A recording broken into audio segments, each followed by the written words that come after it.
இது எல்லாம் எங்களுக்கு வாங்கிட்டு வந்திருக்கீங்க? ஆமா மக்களே, எல்லாமே உங்களுக்கு தான். என்னென்ன தேவையோ எல்லாம் எடுத்துக்கிடுங்க. இவ்வளோ சாக்லேட், எவ்வளோ ட்ரெஸ். பெரியப்பா, இந்த கலர் கலரா இருக்கலாம், இந்த ட்ரெஸ் நான் எடுத்துக்கிட்டா? அந்த ட்ரெஸ் உனக்கு தான் மக்களே வாங்கிட்டு வந்தேன், எடுத்துக்கோ. சுபின், இதுல நிறைய டிஷர்ட் எல்லாம் இருக்கு. இதுல உன்னோட சைஸ் நான் வாங்கியிருக்கேன். உனக்கு பிடிச்சதா பார்த்து எடுத்துக்கோ. சரி பெரியப்பா. இப்பா, இந்த ட்ரெஸ் ரெண்டெண்ணா இருக்கு. ஒன்று எனக்கு, இன்னொன்று உனக்கு எந்த சைஸ் கரெக்டாக இருக்கோ அதை எடுத்துக்கோ. இன்னொன்று யாருக்காவது கொடு. இல்லை உனக்கே வேணும்னா நீயே வச்சுக்கோ. மாதிரி மேக்கப் செட்டு, சாக்லேட்டு, பெர்ஃப்யூமு எல்லாமே இருக்குது. அதெல்லாம் எல்லாருக்கும் ஷேர் பண்ணணும். சரிப்பா. பெரியப்பா. அட சுவாமி, ஆமாக்கே நல்லா இருக்கியா? ஆமாம் பெரியப்பா, நான் நல்லா இருக்கேன். நீங்கள் எப்படி இருக்கீங்க? எனக்கு என்னம்மா, நல்லா இருக்கேன். இதில் உனக்கு பிடிச்சதெல்லாம் எடுத்துக்க. நந்தினி, உங்க அப்பா இவ்வளோ கிஃப்ட் வாங்கிட்டு வந்திருக்காங்களா? ஆமா டி, உனக்கு பிடிச்சதுன்னா இதுலேருந்து எடுத்துக்க. இட்டி, நீ வச்சிருக்க ட்ரெஸ் அழகா இருக்க. ஆமா, இதுலேயே 2 கலர் இருக்கு. உனக்கு எது பிடிச்சிருக்கோ அதை எடுத்துக்கோ. நந்தினி, நீ கையில் வச்சிருக்க அந்த க்ரீன் கலர் அழகா இருக்கு டி. அப்போ நான் அந்த ரெட் எடுத்துக்கேன், நீ இதை எடுத்துக்க. சரி. விதவிதமா வெரைட்டியா நிறைய ஐட்டம் இருக்கு. இதுல எதை எடுக்கிறது, எதை விடறதுனே தெரிய மாட்டேங்க. ஒரே கன்ஃபியூஷனெல்லாம் இருக்கு. இப்போ எதை எடுக்கலாம்? சுபின், என்னாச்சு? எதுவுமே எடுக்காம இருக்க? ஒன்றும் இல்லை பெரியப்பா, நிறைய ஐட்டம் இருக்கா, எதை எடுக்கிறதுனே தெரியல. நீ ஃபர்ஸ்ட் உன் சைஸ்ல இருக்க டிஷர்ட் ஏதாவது எடுத்துக்க. சரி பெரியப்பா, 1 எடுக்கவா 2 எடுக்கவா? உனக்கு எத்தனை டிஷர்ட் வேணுமோ எடுத்துக்கோ. நீ எடுத்தது போக மிச்சம் எனக்கு போதும். 1 எடுத்துக்கோ 2 எடுத்துக்கோன்னு சொன்னாலே நம்ம விட மாட்டோம். இதுல உனக்கு எத்தனை வேணுமோ எடுத்துக்கோன்னு சொல்லியாச்சு. இன்னைக்கு ஒரு புடி. எங்க இது என்னது? வாசிந்து, டீ போட்டுட்டியா? ஏங்க, இது என்னதுங்க? இவ்வளோ பொருள் வாங்கிட்டு வந்திருக்கீங்க? ஆமா, எல்லாம் என் பிள்ளைங்களுக்கு தான். நீ வா, டீ எடுத்துட்டு வா, சூடா குடிக்கிட்டு. என்னதுங்க இது, இவ்வளோ பொருளா வாங்கிட்டு வருவாங்க?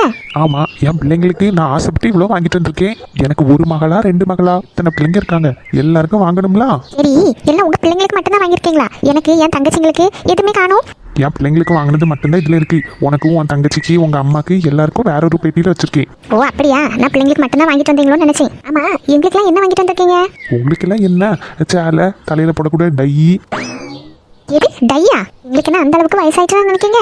ஆமா, பின்ன உங்களுக்கு வயசாவாம இன்னும் என்ன சின்ன பிள்ளைன்னு நினைச்சிட்டு இருக்கீங்க? இந்த சாக்லேட்டு இதெல்லாம் உங்களுக்கு தந்து இருக்கக்கூடிய சுகரை மேலும் கூட்டி வைக்கிறதுக்கா? எங்களுக்குலாம் ஒன்றும் சுகர் எல்லாம் கிடையாது. என்னடா சுபின்? என்ன பிரியமா? என்னடா எல்லாம் பிடிச்சிருக்கா? ஆமா பிரியமா, என் வாழ்க்கையில இவ்வளவு சாக்லேட்டை நான் ஒண்ணா பார்த்தது கிடையாது. எனக்கு பெரியப்பா எவ்வளவு டீ-ஷர்ட் எடுத்துட்டு வந்திருக்காங்க தெரியுமா? 1 இல்ல 2 இல்ல, எவ்வளவு வேணுமோ எடுத்துக்கோன்னு சொல்லியாச்சு. ஆமா, எனக்கும் தான் நிறைய dress, chocolate, perfume, makeup set எல்லாம் வாங்கிட்டு வந்திருக்காங்க. நல்ல மேக்கப் செட்டை பார்த்ததே கிடையாது பெரியப்பா. நீங்க எவ்வளவு பெரிய மேக்கப் செட் வாங்கிட்டு வந்திருக்கீங்க. நாளைக்கு திருவிழாக்கு நான் இதுல இருக்கக்கூடிய எல்லாமே என் மூஞ்சில பூசிப்பேன். சுவாமி, இதுல இருக்கக்கூடிய எல்லாமே உன் மூஞ்சில பூசினாலும் உன் மூஞ்சி இருக்க மாதிரி தான் இருக்கும். டேய், என்னடா ரொம்ப ஓவரா பேசிட்டு இருக்க? இருக்கிறதுலே என் பிள்ளை சுவாமி தான் அழகோ அழகு. அப்படி சொல்லி கொடுங்க பெரியப்பா. பெரியப்பா, அவ வாய் போற போக்க பாருங்களேன்.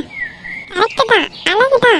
ஆனா இவ வாயை எப்படி வைக்கும்போது தான் பார்க்க சகிக்காது. சும்மா இரியாமல எப்ப பார்த்தாலும் அந்த பிள்ளைய நோண்டிக்கிட்டே இருக்க வேண்டியது. என்ன சுவாணி சைலண்டா இருக்கால இருக்கு? சுவாணி சொன்னதுதான் பெரியம்மா. இவ்வளவு ஐட்டமையும் ஒன்னா பார்த்துட்டும் நான் கொஞ்சம் ஷாக் ஆயிட்டேன். இன்னும் ஷாக்ல இருந்தே வெளியே வரல. பிடிச்சது எல்லாம் எடுத்துக்கோ. ஆமா சுவாணி, என்கிட்ட மேக்கப் செட் எல்லாம் ஆல்ரெடி இருக்கு. நாங்க ஃபாரின் போகும்போது ஒருக்க வாங்கிட்டு வந்தது. உனக்கு இதுல என்னெல்லாம் பிடிச்சிருக்கோ எல்லாமே எடுத்துக்கோ. சரி நந்தினி. எங்க எங்க பிள்ளைங்க எல்லாருக்கும் வாங்கிட்டு வந்திருக்கீங்களா? ஜனனிக்கு அவளுக்கும் ஏதாவது வாங்கிட்டு வந்திருப்பீங்க தானே? நான் ஏன் அவளுக்கு வாங்கிட்டு வரணும்? இவ்வளவு நேரம் ஆச்சு, அவ வீட்டுக்கு தானே வந்திருக்கேன். வந்து ஒரு வார்த்தை என்கிட்ட பேசியிருப்பாளா? நான் சொன்னேங்க, அவ பண்ண தப்ப நினைச்சு அவ ரொம்ப ஃபீல் பண்ணிட்டு இருந்தா. அப்பா கிட்ட போய் பேசி அப்பா எதுவும் என்ன யாசிருவாளோ அப்படின்னு பயந்துட்டு இருந்தா. நானும் சொல்லியிருக்கேன், ராமும் அவகிட்ட பேசியாச்சு. அவளே வந்து பேசுவாங்க. அவளுக்கு கொஞ்சம் டைம் மட்டும் கொடுங்க. நான் எதுக்கு அவளை யாச போறேன்? அவள் மனசுல பட்டதை அவள் பண்ணா. அவளா ஒரு முடிவெடுத்தா. அவள் சந்தோஷமா இருந்தா சரிதான். நம்ம மேலேயும் குறை இருக்கு, அவ மேலேயும் குறை இருக்கு. அவளுக்கு அந்த பையனை பிடிச்சிருக்குன்னு சொல்லும்போது வீம்பு வைராக்கியம் இது எதுவும் படாம நம்ம கூப்பிட்டு வச்சு பேசியிருக்கணும். நம்ம என்ன பண்ணோம்? அவனுக்கு பேக்ரவுண்ட் இருக்கா, வேலை இருக்கா, காசு இருக்கா, பணம் இருக்கா, வீடு இருக்கான்னு பார்த்தோமே ஒழிய அந்த பையன் நல்ல பையனா, நம்ம பிள்ளைய வச்சு நல்லா பார்த்துப்பானா, இது எதுவுமே நம்ம பார்க்கல. அவளும் பேசி பார்த்தா, நம்மளும் கேட்குற மாதிரி இல்லை. வேற பையனுக்கு கல்யாணம் பண்ணி கொடுத்துருவோம் அப்படின்னு வந்ததும் அவள் வீட்டை விட்டு வெளியே போயிட்டா. அவள் இவ்வளோ பெரிய தப்பு பண்ணிட்டாதான். அதுக்குன்ட்டு அவள் நம்ம பிள்ளை இல்லைன்னு ஆயிடாது, அவளுக்கு நம்ம பெற்றவங்க இல்லைன்னு ஆயிடாது. எனக்கு அவன் மேலே கோவம் இருக்குதான், அது கொஞ்சம் கொஞ்சமாக தான் கம்மியாகும். அதுக்குன்ட்டு இவ்வளோ பிள்ளைங்களுக்கு எல்லாம் வாங்கிட்டு வரும்போது அவளை மட்டும் நான் ஒதுக்கி வைக்க மாட்டேன். அப்போ அவளுக்கும் சேர்த்து தான் வாங்கிட்டு வந்திருக்கீங்களா? ஆமாம், அவளுக்கும் சேர்த்து தான் வாங்கிட்டு வந்திருக்கேன். எல்லாருக்கும் சாக்லேட்டு, ட்ரெஸ்ஸு, கிஃப்ட்டுன்னு வாங்கிட்டு வந்தேன். அவளுக்கு கல்யாணம் ஆயிடுச்சு. கல்யாணத்துக்கு நம்ம எதுவுமே பண்ணலைல்ல. ஆமாங்க. இப்போதைக்கு அவளுக்கு ஒரு நெக்லஸ், ஒரு கம்மல் மட்டும் வாங்கிட்டு வந்திருக்கேன். அப்படியா? ஆமாம், அங்கே இருந்து எனக்கு இவ்வளோ தான் வாங்கிட்டு வர முடிச்சுது. அவளை வேணா இங்கே கடைக்கு கூட்டிட்டு போய் அவளுக்கு பிடிச்ச நகை ஏதாவது வாங்கிக்க சொல்லு.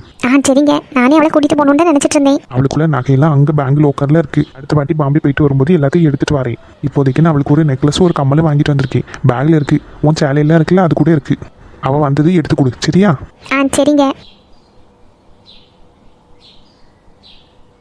சே, அப்பாவை தப்பா நினைச்சு இவ்வளவு நேரம் நான் பேசாம இருந்துட்டேன்.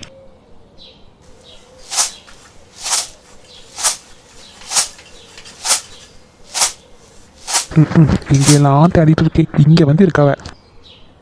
ஏம்மா வா மக்களே. ஏம்மா உன்னை எங்கெல்லாம் தேடினேன் தெரியுமா? ஏன் மக்களே? ஒன்றும் இல்லைம்மா, வீடு பூரா தேடினேன், காணவே இல்லை. ஒன்றும் இல்லை மக்களே, யாரும் இல்லாதப்ப இதில் தான் வந்திருந்து வேலையெல்லாம் பார்த்துட்டு இருப்பேன். இதில் கொஞ்சம் நல்லதா இருக்கும்ல. என்ன மக்களே, தரையில் வந்து இருந்துட்டு அந்த பெஞ்சில் ஏறி? வேண்டாம்மா, நீ கீழே தானே இருக்க, நான் இதில் இருக்கேன். சரி மக்களே, அப்போ உள்ளேயாவது பா, உனக்கு டீயா காஃபியா தான் போட்டு தரேன். இருக்கட்டும்மா, நான் இதில் இருக்கேன். இதில் நல்ல நிழலா இருக்குல்ல, இல்லை இருக்க நல்லா இருக்கு. காத்தடிக்கும் போது நம்ம வீட்டில் இப்படி வந்து வெளியே காத்தோட்டமா இருந்து பேசி எவ்வளோ நாளாச்சு நம்ம இல்லம்மா? ஆமாம் மக்களே, முன்னாடினா நம்ம 4 பேரும் சாயந்தரம் வெளியே இருந்து கயிற்று கட்டில் போட்டு டீ குடிச்சிட்டு கதை பேசிட்டு எவ்வளோ ஜாலியாக இருப்போம் பார்த்தியா? நீயும் வெளியூருக்கு போனதும் போன. நீ போனதுலேருந்து நாங்களும் வெளியே இருந்து பேசுறது எடுக்கிறது ஒன்றும் கிடையாது. ஏம்மா? தெரியல மக்களே, நாங்கள் 3 பேரும் ஒன்றா இருக்கும்போது உன்னை பற்றி தான் பேசிக்கிட்டே இருப்போம். கஷ்டமாக இருக்கும்.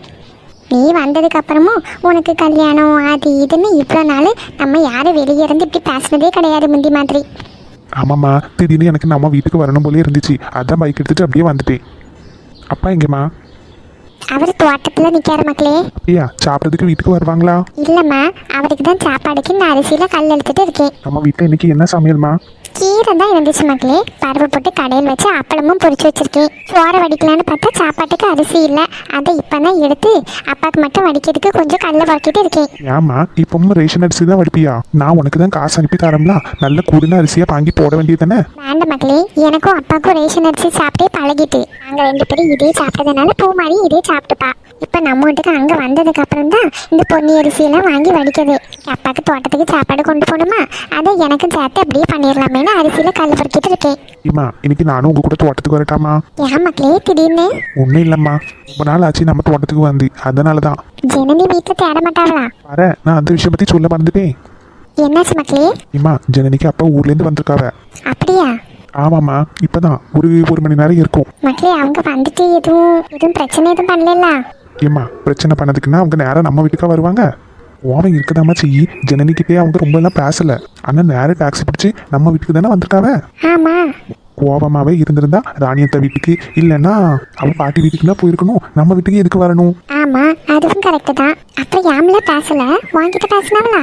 வீட்டுக்கு வெளியே நின்றுட்டு இருந்தாவமா. நான் தான் போய் கூப்பிட்டேன். இது ஜனனிக்கிட்ட போய் பேசுன்னு சொன்னா எனக்கு பயமா இருக்கு, அப்பா எதுவும் ஏசி விட்டுருவாங்களோ அப்படின்ட்டு பயந்துக்கிட்டே இருக்கா. சரி, அவங்க எல்லாரும் ஃபேமிலியா இருக்காவளா, பேசி எடுத்து இருக்கட்டும் அப்படின்ட்டு நான் இங்கே கிளம்பி வந்துட்டேன். யாமல நீ அங்கே இருக்க வேண்டியதானே? உங்க மாமனார் வந்திருக்காவ, நீ இப்படி வெளியே வந்தேன்னா தப்பா நினைக்க மாட்டாவளா? இல்லைம்மா, ஒரு சின்ன வேலை விஷயமா வெளியே போறேன்னு சொல்லிட்டு தான் வந்தேன். நான் அங்கே இருந்தால் சரி வராது. என்ன நீ வேற, நான் எங்கள் அப்பா கிட்ட பேசும்போது நீங்கள் பார்க்காதீங்க. ஒரு வேலை எங்கள் அப்பா என்ன ஏசிட்டாங்கன்னா எனக்கு கஷ்டமா இருக்கும், நீங்கள் பார்த்துட்டாங்கன்னா எனக்கு இன்னும் கஷ்டமா இருக்கும் அப்படின்னா அதான் சரின்ட்டு நான் பைக் எடுத்துட்டு இங்கே வந்துட்டேன். நல்ல வேலை, இன்னைக்கு இந்த பூ மாதிரி இங்கே கூட்டிட்டு வந்தேன். அதை வேற சொல்லிவிட்டா ஜனனிக்கு. அம்மா சொல்லிவிட்டாமா, பூ மாதிரியே வரும்போது கூட்டிட்டு வா அப்படின்னு. அவன் எதுக்குல? இல்லை, அவங்க அப்பா ஃபாரின்லேருந்து ஏதோ ட்ரெஸ்ஸு கிஃப்ட் எல்லாம் வாங்கிட்டு வந்திருக்காங்களாம். பூ மாதிரிக்கும் சேர்த்து வாங்கியிருக்காங்க போல இருக்கு. அதனால தான் பிள்ளைங்க எல்லாரும் அங்கே இருக்காங்களா, அதை வரும்போது பூ மாதிரியும் கூட்டிட்டு வா அப்படின்னு சொல்லிவிட்டாங்க. அப்படியே மக்களே, அப்போ நம்ம மேலையெல்லாம் அவருக்கு கோவம் இல்லையா? வருத்தம் கோவம் இதெல்லாம் இருக்க தானே செய்யும். நாங்கள் பண்ணது ஒன்றும் சின்ன விஷயம் கிடையாதுல்ல. யாருக்கா இருந்தாலும் கோவம் வரதான் செய்யும். அதுலேயும் பொண்ணை பெற்றவங்களுக்கு எவ்வளோ அவமானமாக இருக்கும் நாங்கள் பண்ண தப்புனால. நம்ம வீட்டில் எப்படி நடந்திருந்தாலும் நமக்கும் கஷ்டமாக தானே இருந்திருக்கும். ஆமாம் மக்களே, அப்புறம் இவ்வளோ தூரம் பேசினதே பெரிய விஷயம். ஆமாம், அதனால தான் எனக்கும் அவங்கள ஃபேஸ் பண்ணதுக்கு ரொம்ப கஷ்டமாக இருந்துச்சு. அதை நான் அப்படியே கிளம்பி வந்துட்டேன். ஜனனி வேற எப்படி சொன்னாலா, நல்லதா போச்சுன்னு பைக்கு தூக்கிட்டு வந்தாச்சு. ஏமா, நீ தோட்டத்துக்கு போகும்போது நானும் உங்க கூட வரேம்மா. சரி மக்களே, இந்த சாப்பாடை மட்டும் வச்சிருக்கேன், வச்சுட்டு போகும்போது உனக்கு கூப்பிடுறேன். சரிம்மா, நான் கொஞ்ச நேரம் உள்ள போய் படிக்கேன். சரி மக்களே.